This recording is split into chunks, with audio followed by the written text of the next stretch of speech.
travers le réseau africain des formations professionnelles qui regroupe le RAFPRO qui a 12 pays et 13 fonds. Donc les pratiques guinéennes se sont avérées assez performantes au sein du réseau, raison pour laquelle le FAFPA Niger a décidé de venir faire une semaine d'immersion pour bénéficier déjà de ce que nous avons comme acquis, mais aussi nous transmettre leurs compétences et leur expérience pareille. Le choix porté sur l'Office national de formation et de perfectionnement professionnel de la Guinée, nous savons que cet office-là a une grande expérience en matière du suivi des sortants, de la traçabilité des données. Et c'est dans ce sens que nous avons préféré faire le choix pour arriver ici à Conakry, échanger de nos expériences et voir comment les deux parties peuvent davantage améliorer leurs prestations.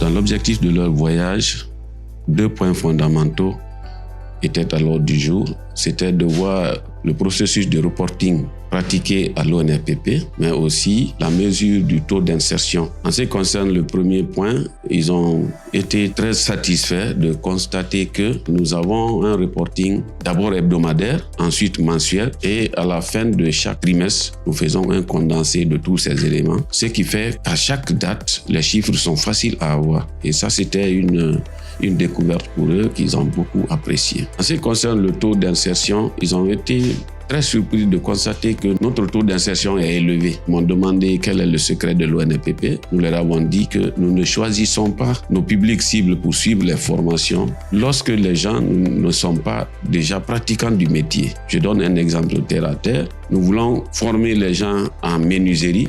Il faut que ce soit le jeune menuisier qui pratique déjà la menuiserie, qui a besoin de parfaire son métier et en un temps très court. Bien avant leur arrivée, ils nous ont contactés. Nous avons mis une commission en place d'accueil et un planning de déroulé pour leur séjour.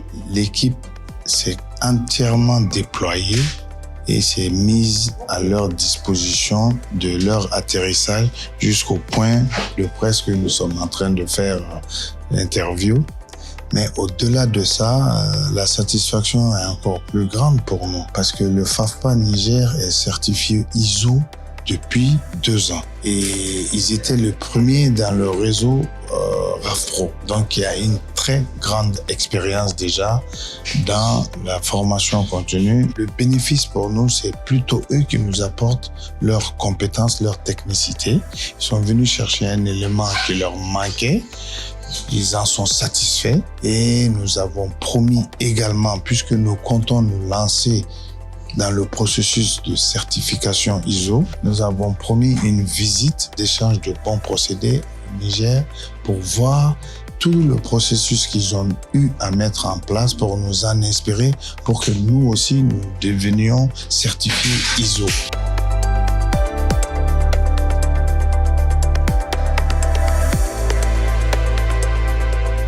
Nous sommes plus que satisfaits, sincèrement, parce que nous attendons déjà à ce qu'avec l'ONFPP, qu'on ait suffisamment de partage par rapport à la question des reporting des données statistiques et par rapport à la question du suivi des sortants des dispositifs de l'FTP que l'ONFPP appuie.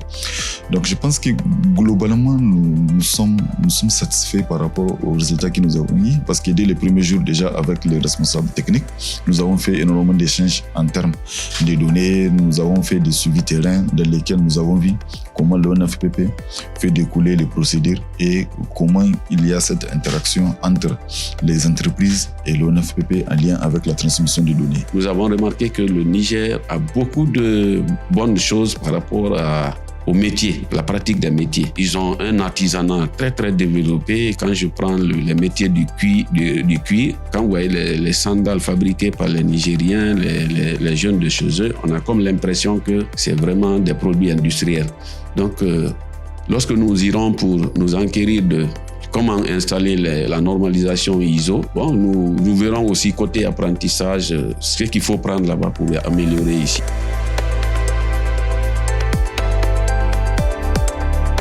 Nous avons des pays qui sont très avancés d'un point à un autre. Le Niger est suffisamment avancé dans un point par rapport à la question de l'apprentissage. Et c'est dans ces cadres-là que nous sommes venus en Guinée pour nous inspirer de la méthode guinéenne, donc, qui fait quand même de très bons échos et dont le Niger a décidé de venir pour prendre les différentes les données qui peuvent nous permettre d'améliorer les nôtres.